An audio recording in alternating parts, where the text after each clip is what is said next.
Hello, I'm Jeremy Rivera, your unscripted podcast host. I'm here with Alyssa Evans, who is now on the spotlight. Here is a soapbox. Stand on it and tell America, tell the audience what your passion is and what you think their passion should be. That I would say that my passion is probably it's continuous improvement. I would say that that's something that I just always trying to improve and learn and educate myself and just take that information to just build a better life that's more wholesome and simple. Yeah, so currently I have my own company and I run my own business. I have clients. So it's a strategy company, but then there's also a large content creator to it. So we focus on their growth goals. So I'm really a growth strategist for different companies to help them build. So we meet either like weekly, bi-weekly, monthly, depending on the type of client that I have.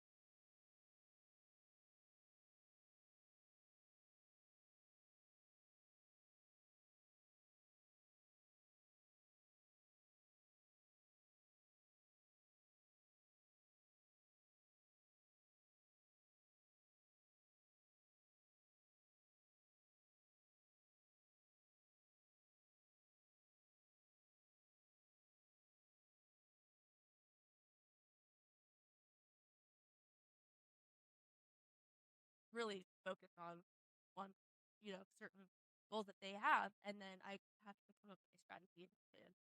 So yeah, I have my own company now, and it's been great. The job market's really tough, so it wasn't out of my own choice. It was because I got laid off from a marketing job, and I was just savvy enough, I guess. I went to survival mode, and I just talked to a bunch of people, and luckily, word of mouth is a good positive thing too. And I've been very lucky to get. I've also had that experience of, being pushed in back into entrepreneurship, again and again. Yeah. I've worked within an agency, outside of agency, back and forth a few times. Um, I think what you said about working with different teams is interesting. Can you explore a little bit more about how that process of collaboration can bring additional value or be easier on the end business or bring more success out of your campaigns? Yeah, I think a lot of people stay segmented, and that's kind of very much, I don't want to say necessarily the corporate mindset, but you kind of stay in your lanes, and as since I have been on my own and pushed yeah, pushed into entrepreneurship, that then for me, I'm just like, okay, well, what do they think about this idea? What do they think about that idea? Because I feel like every time we talk, we always get something new. And so the person in charge of product will always know kind of like the limitations and their capabilities, what could happen now, what might happen like 6 months from now, and what's like, we're going to need a lot more time and resources. So I think it's really helpful to know because I could have these wild, crazy ideas, and then they're like, that's not going to happen, or I can have a wild and crazy idea and it's like not that much work. And we're like, okay, that adds a competitive edge to us. So, and then the sales team is like, okay, well, how do I communicate this? And then I think that's caused a lot of just it's cut down a lot of the frustration because I think everyone feels supportive in the building way and it's more proactive than reactive. And then I've just seen a lot quicker results with that. So I think it's really valuable and just like finding out what's working and what's not. And then it's kind of just putting the onus. It feels just more like collaboration instead of being told what to do. So, and everyone's having their say in it. So yeah, I think it just makes it more successful. What are some of the main friction spots that you like to smooth out in the first month or two of a new contract? Like you're coming on board, what are those problem areas that you're like, I know this is going to be a problem. It's been a problem every single time, so let's Mhm. put out the fires before they burn down the house. Yeah, the first month, I really just focus on auditing, and I feel like there's different archetypes of people when it comes to marketing. Some people, like, just hate social media. They think marketing's a waste of money. They just know they have to do it. And then there's some people that like want these wild and, that want to do something and they just more hesitant. They want somebody else to do it first. And then there's people like, yeah, let's just try all the things. So I think it definitely takes different archetypes. You really have to understand, I guess, the person's comfort level of what they are comfortable with and also audit the whole process. And then you really need to find out what matters most to them. Like, do you want to book more demos? Are you trying to get more like membership signups? Are you trying to increase like this audience segment that you have never really tapped into before? Once you really figure out what their alignment is, then you can audit to see what's worked and what hasn't worked. And then you can really just focus on the next steps. And it's definitely, I feel like it's definitely baby steps to earn that like trust with somebody. You're like, okay, we did this and then this happened. And this is exactly what, was promised or we discussed. And then also being very honest about, what may not work. Like we are testing this to see the data that comes out of it. And once we understand that data, then we can optimize. So I think it's really about setting expectations and auditing is really important.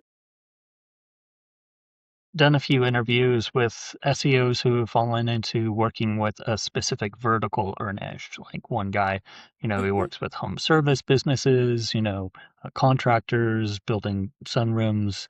Another guy who just like works with transportation type companies and, national deliverers of manufacturers delivering concrete walls and things like that. Is there a niche that you've either accidentally or intentionally fallen into, or does it continue to be across the spectrum?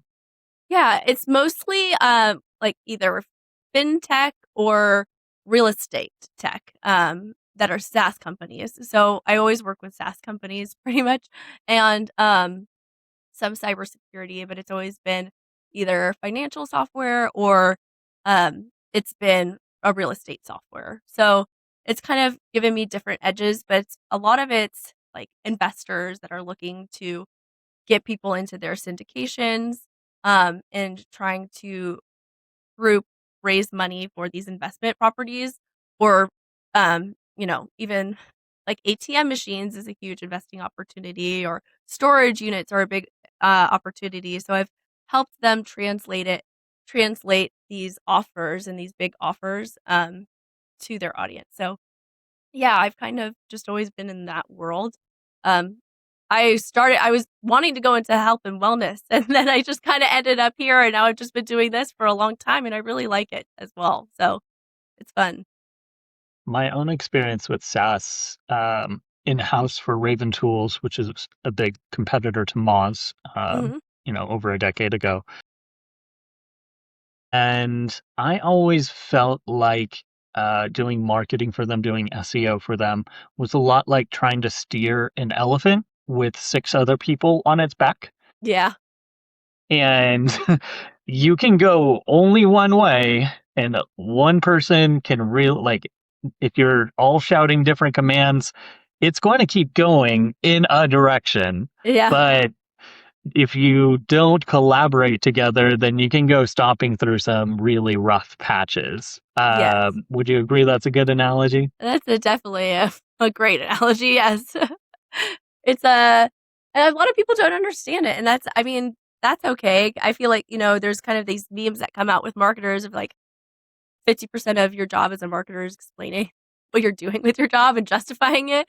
Um, and I think you just kind of understand where everybody's coming from. Like I had somebody that I did a website rebrand for somebody, and they have this very sophisticated product and they're very leading, but their website just did not communicate that. So I made it very tech focused. And one person on the project team was like, "This is terrible. This is the worst website I've ever seen." And everyone's like, "No, I think it's cool. Like, I really like it, and I really liked it." But also, like that person's like, they have a product background, so they're thinking about all the capabilities, all the features that this offers, all of their different like nuances that they have worked very, very hard on, and they should be, maybe I've frustrated or they have every right to like want to be able to showcase that, but that's not necessarily what converts a website. Everything needs to be very simple, very scannable very direct CTA so that people get a really big snapshot. Because if somebody's on the website for 30 seconds max, which is kind of normal, unless they're truly engaging, if they're not getting them real quick, then they're going to bounce.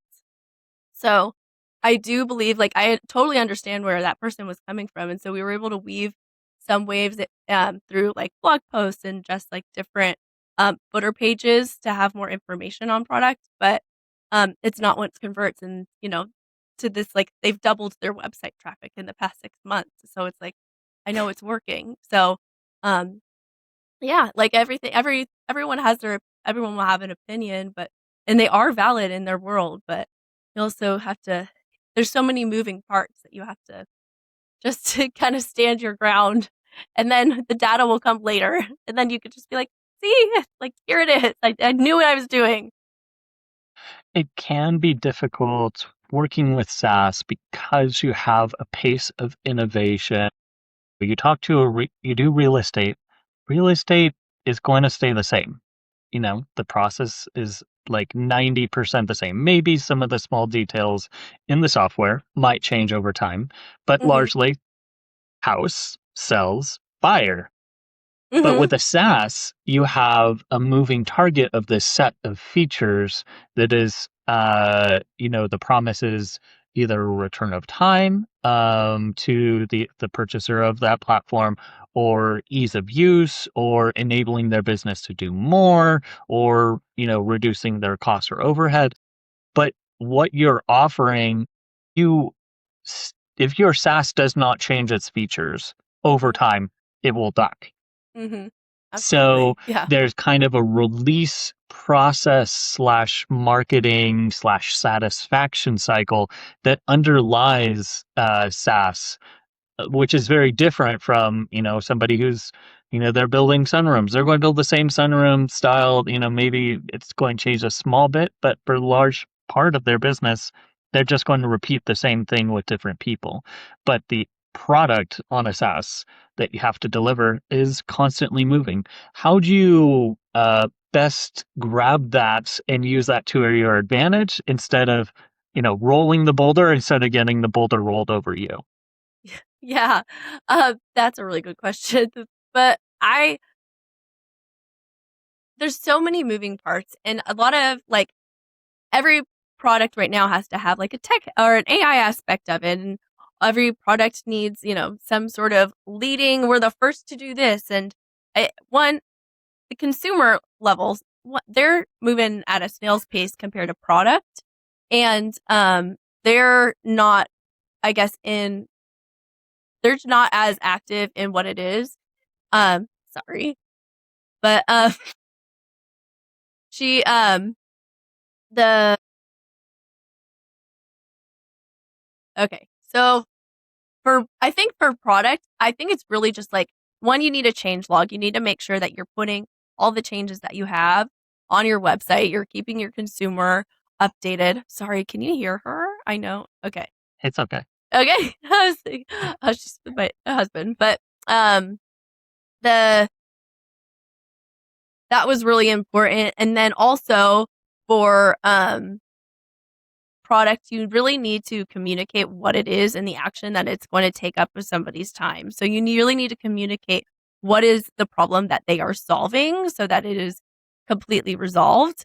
And that they're capturing that very, very quickly. So for me, I've started to add like video overviews of just what is happening in their product on their homepage, just on the hero image. So like immediately they can see how they could use the product, and then having the different workflows underneath it and making it a very graphic experience, and then adding the SEO and the keywords and making things very scannable for people.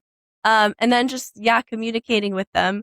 I think it's really cool on the product side, especially for like real estate or something, because real estate is pretty much staying the same and there's a lot of companies. But if you give your opinion, then these people can make the changes. And that's what makes these really loyal consumers, because they're actively asking for, like, can you make the messaging center better? Can you make more workflows? Can you make more automations? And you're able to work with that in a live time and get resolve that issue. So that just makes them more loyal, because the customer has a voice that they necessarily wouldn't have for larger corporation. So, it's really like that's also really helpful on the product side because they're not just guessing what they want, they're telling you what they want, and then you're able to build around it. So, I think it's great. I think it starts community and starts like conversations with your customer. So, it's really helpful.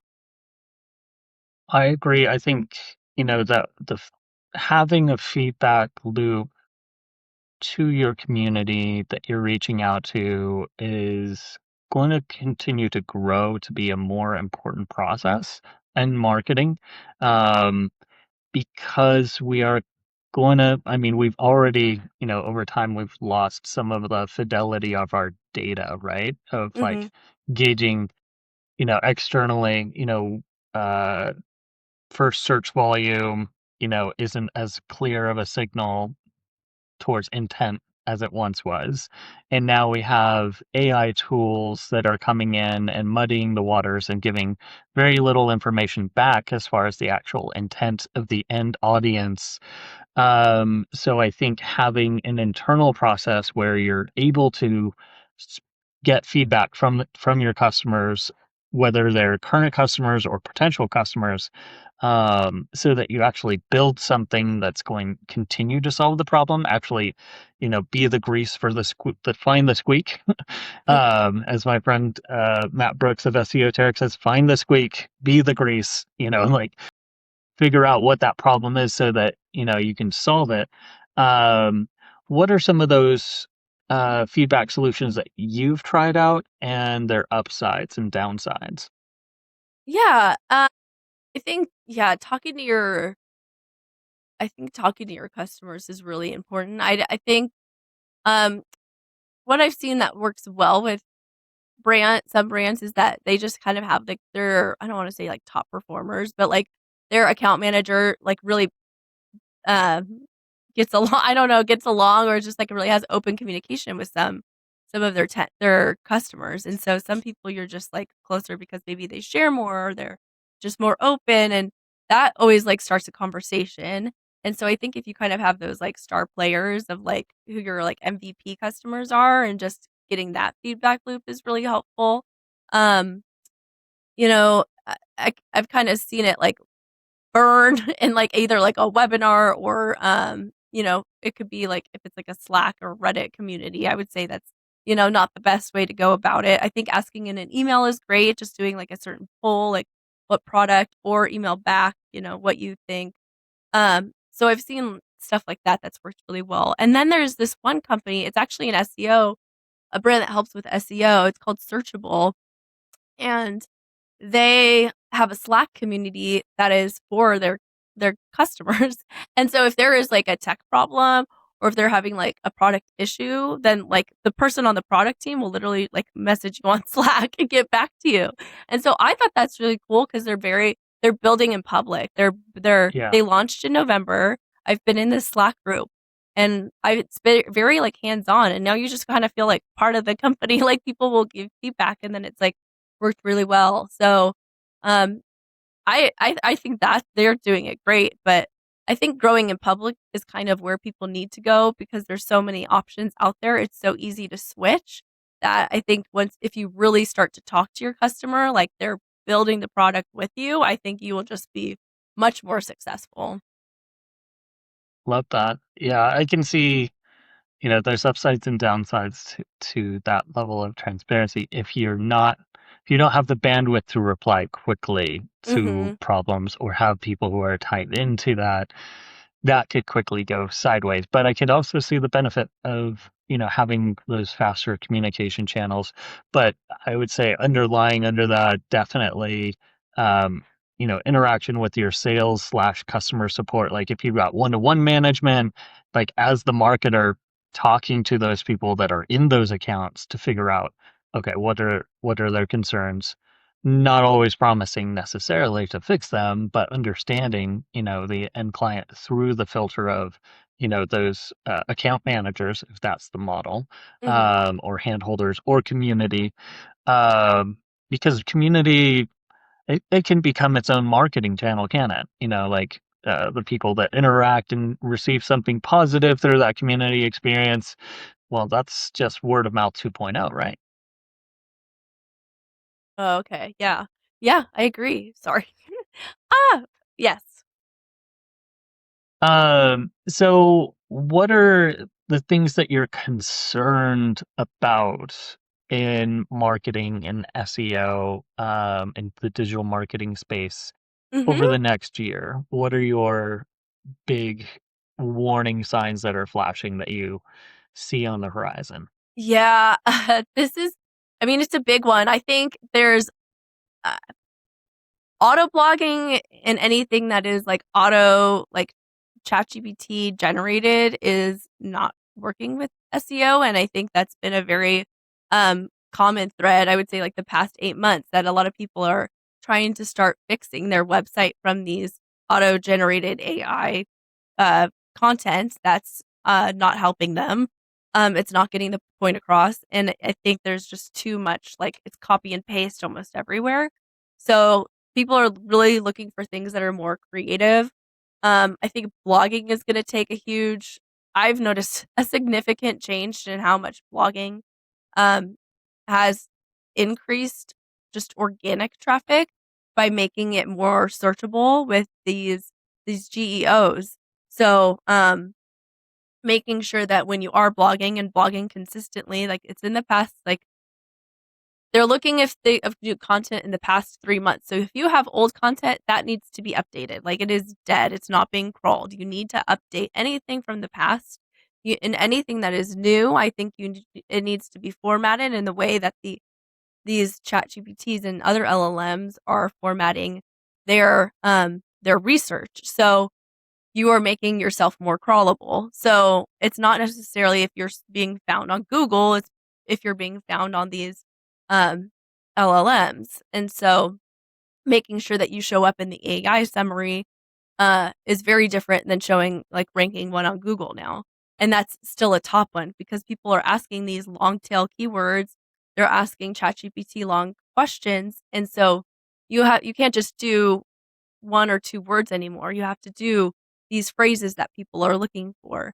And then it may not be like the type of questions that you're thinking. So you need to make sure that you're looking in all of these areas and facets so you can lead them on their, I call it like a content ladder. You want to make sure there's always like a base with their initial question and then where that's flowing up. So then you want to make sure that you're found at that very base level and working them their way up. So they as they get more information and it's more complicated and then they ask more questions and then you're also showing up on that next level. So it needs to really be very searchable on all ends. So, and I've noticed that for this, we found a niche market with one of my clients, and it's a very different segment that they have ever used in their past. They haven't really thought about using their product for it. And in the past couple of months, they now have like 6 new clients because in this like new niche that they never had before. And it's because of blogging and organic traffic and how we're finding them and then reframing that product to work for other niches or other Mm, segments. So it's been really cool to see it work, honestly. yeah. They're like, we just keep getting demos. I'm like, that's awesome. I was like, you don't, I always say it's like they're throwing spaghetti at the wall. I'm like, you're hoping it works. And sometimes it really does. And so it's pretty cool. I think it's interesting. The more that it changes, the more that it stays the same in certain ways. Because Mm-hmm. my conversations, 6 months to a year ago, with other SEOs, were really concerned about how much of how did Garrett Sussman he put it, how much of your lunch GPT and AI overviews, how much is Google eating of your lunch? Mm, Which means, because the stack used to be 3 or 4 years ago, the golden age of Google from 2010 to 2020 was you create a whole ton of top of funnel content, and mm-hmm. then, you hope that that trickles down further to your bottom funnel content, if you ever think to actually do it. But you drive so much traffic through that top of funnel. But now we have people who have a tool that is 80% just helping them filter through all the stuff that people put out there in their top of funnel. There was a concern of, well, then I don't have any incentive to actually do that anymore and create that level of content or that type of content. Um, but what I've kind of seen is a phenomenon close to what you're saying, which is it's it's not that publishing content is bad or has become bad. It's that you don't, if you're a plumber, you don't have to write the 500th article on how to stop a leaky faucet from leaking. Yes, exactly. You need a better, more comprehensive, further down. Okay, why is just thinking about the faucet leaking a faulty approach?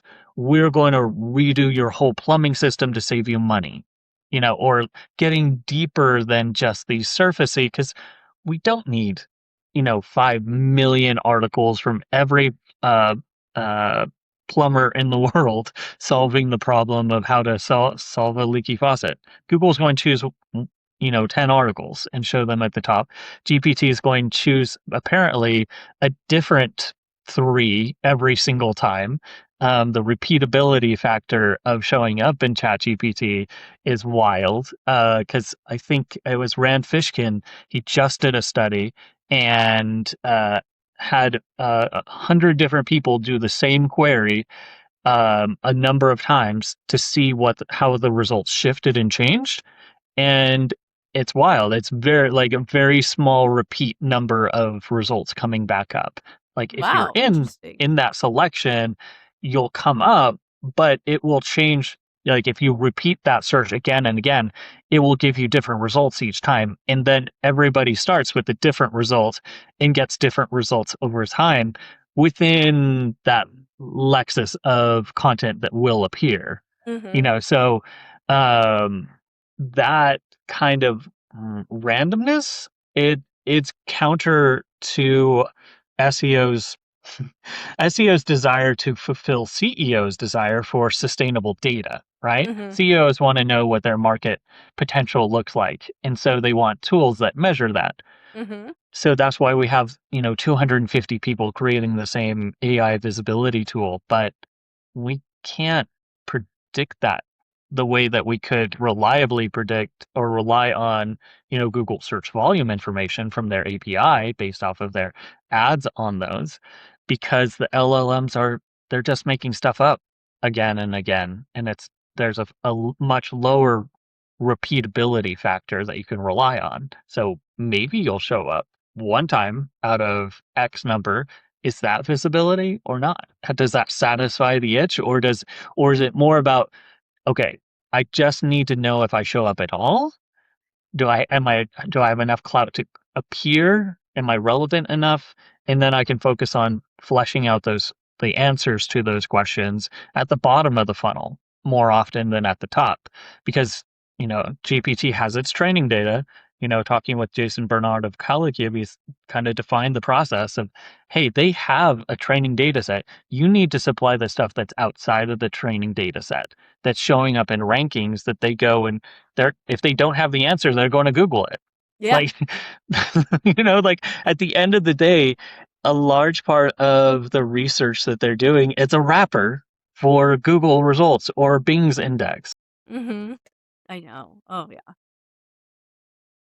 Yes, I agree, yeah. I mean, that's very true, like, everything's it's I mean, I mean, that's the thing, like, we're still figuring it all out, and that's the thing, like, nobody really knows, and everything's different for everybody, so it's kind of like, you see what is kind of driving traffic and hoping that I mean, maybe it's part of their personal algorithm too, and then how they interact with it, we just don't really know. Um, I think, yeah, it just kinda comes back to creating, I guess, that good content and not just, like, posting content just because it's, like, National Donut Day or something, like, making sure that you're actually just giving something of value and to connect with people, but, yeah, I think it's will be I don't really know what the in the next, like, 6 months what things are gonna be like, so you kinda just have to see what's working now and just build something, like, really good, and don't copy and paste, always add your own insights, your own research, your own social proof into everything that you're doing, so I think Rand Fishkin himself is a fantastic example with Spark Toro. Like, he doesn't focus on SEO, he does unique, relevant research and then releases that. Mhm. And through that creates his own marketing cycle around that. I think a lot of SEOs, in the past decade had been behind the ball and just looking for existing trends to exploit versus focusing on demand generation and like if you're looking at the search volume for a niche and that defines how your market that you can reach, you're only doing half of the work because perhaps there are people that are just not aware that there is that solution. And if they were made aware through other channels, other mediums, then the search volume would necessarily increase. Yeah. Yeah. It's true. It's very true. Yeah. Oh, it's always changing, it's just, you gotta keep up with it. That's fine. It's fun though. It's like a game. You're just constantly in a game. When it comes to link building and authority, what do you think that looks like as, you know, right now it's very popular and very easy just to, get into those listicles to show up in ChatGPT searches. Mhm. Um, do you think that's going to stay the same, or do you think that window of opportunity is closed or closing? Um, or is it always going to, is that factor forever change? Because, for the last 25 years of SEO, a huge uh, portion of effort has always gone into link building because it was Mm. hard, because it was Mhm. supposed to be hard, because Yeah. it's getting, validated from another source. But then we got wrapped up in all this lingo, DR, DA, trying to explain to a CEO the value of a backlink. I was just talking to another SEO friend of mine, Michael McDougall, of I don't even use the phrase link building anymore. I just say you need to show up in these places, so you Mhm. show up in ChatGPT. And I Yeah. just justified our entire link building budget. And I have the goal of, I can now use that as a mandate to go and do the link building that I always wanted to do, but I never got the budget. But now they're super concerned about showing up in GPT. I can do a whole bunch more offsite. Yeah. No, that's so great.